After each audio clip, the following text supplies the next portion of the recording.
LZRC 450 with the line servos, and the other day I replaced this servo because it had servo jitter, and now this one here developed the same thing, and it's not, it's probably well, not probably, I'm sure it was due to a crash. So what the servo does now is, when you try to move somewhere in the middle center, it starts to jump around.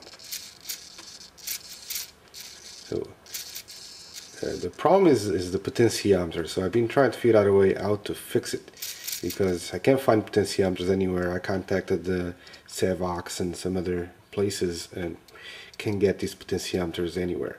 So I find it a shame to have to swap a server because of a potentiometer that costs probably $2–3. So there's got to be a way to fix this thing. So I'm going to take the server out, and I think I figured out a way to fix it, and I know what's causing it to go bad. So I'll take it out and I'll come back with the video. Alright, so I got the servo partially apart. So usually what happens when we crash is there's so much stress put on the servo that actually pulls this out. Not out, but in that direction. Because the gears try to keep it steady. If you put too much stress on this shaft, what's going to happen is going to pull it out. And one thing that it usually also does, it cracks the case. So this case is actually cracked. I don't know if you can see it, but it's pretty much cracked right here.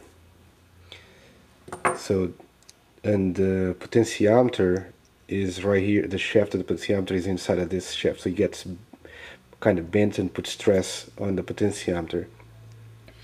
So I'm going to be taking it out, and I think there's a way to fix it, because I have had another one here.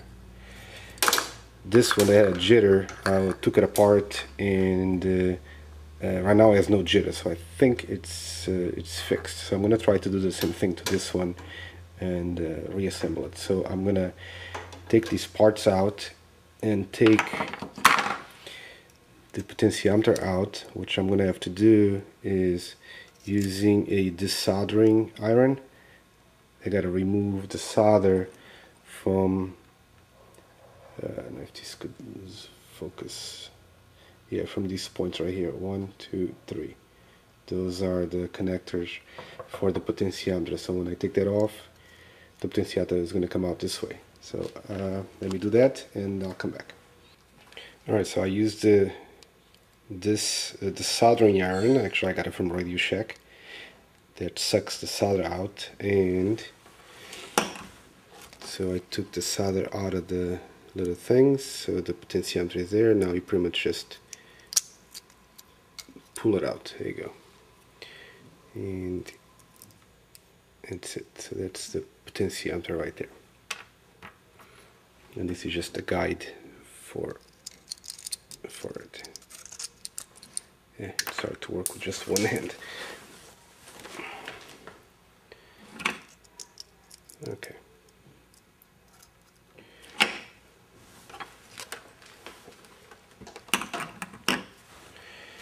Alright, so the next thing to do is there is a little C-clip back here that you're gonna have to remove in order to get the shaft out. So let me lay the camera here. And let's see. So the C-clip, which I just use a razor blade and get it right here into one of the little spaces there, and put a little pressure, and there you go, the C-clip comes out. Put it in the box of parts here. Now we pull the shaft out. There you go. So that is the shaft, and these are the little wipers. I think we call these wipers, that will rub against the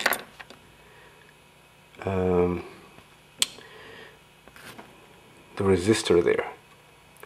So what I'm gonna do here is clean this up put a little more pressure on it, because when the shaft bends, when it's like this and the shaft is pushed like that, it puts a lot of pressure on this, and usually this bends back, so then it doesn't touch, he loses contact with the resistor.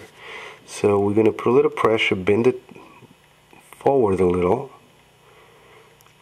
so he has more pressure against the resistor. And then with the Dremel tool, I have this brush, not a brush, but it's a soft material that will polish and clean this up pretty good. So we'll spin that up.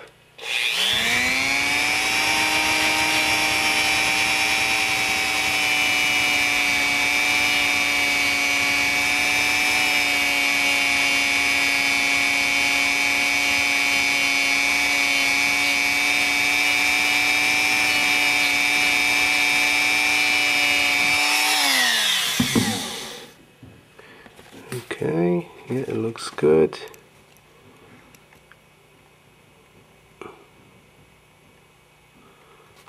Okay, that looks good. Now this here has some little scratches on it. Yeah, you won't be able to see on the camera, but on the surface of the resistor there's some, actually it's a little grease. It's probably grease from the, yeah, it looks like grease. So I'm gonna grab a paper towel and I'm gonna clean it very good. So I'll be right back. Alright, so I got a paper towel here with some tweezers, and just gonna get the paper towel in the corner here, and I'm just gonna rub and try to clean all that grease out of there.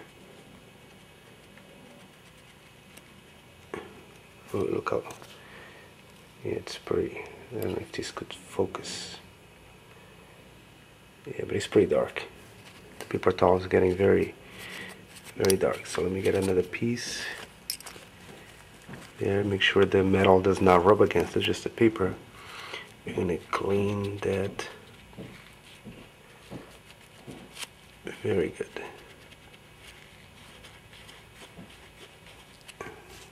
Yeah, okay, so now it's much cleaner. Yeah, I don't see the lines in there anymore. So there's also this little center metal piece right there, which I'm going to lift up a little. Just lift it a little bit so it has better, more spring action against that. And we put this back in there.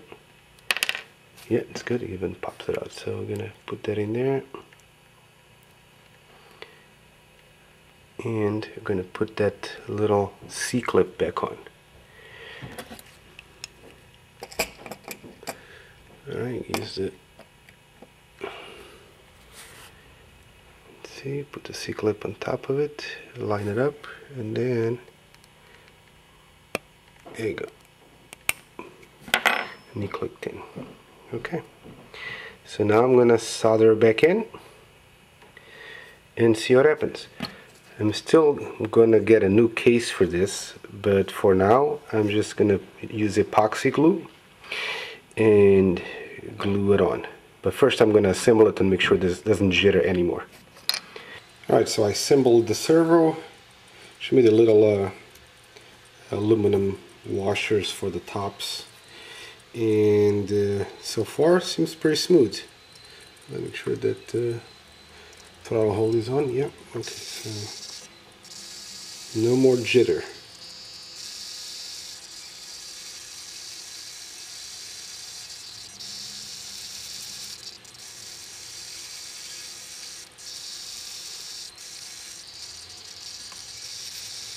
Yeah, very nice and smooth.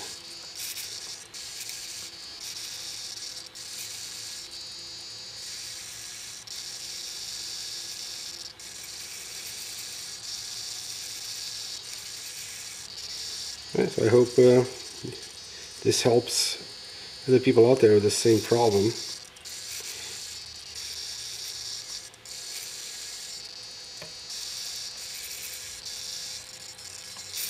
Right, thanks for watching.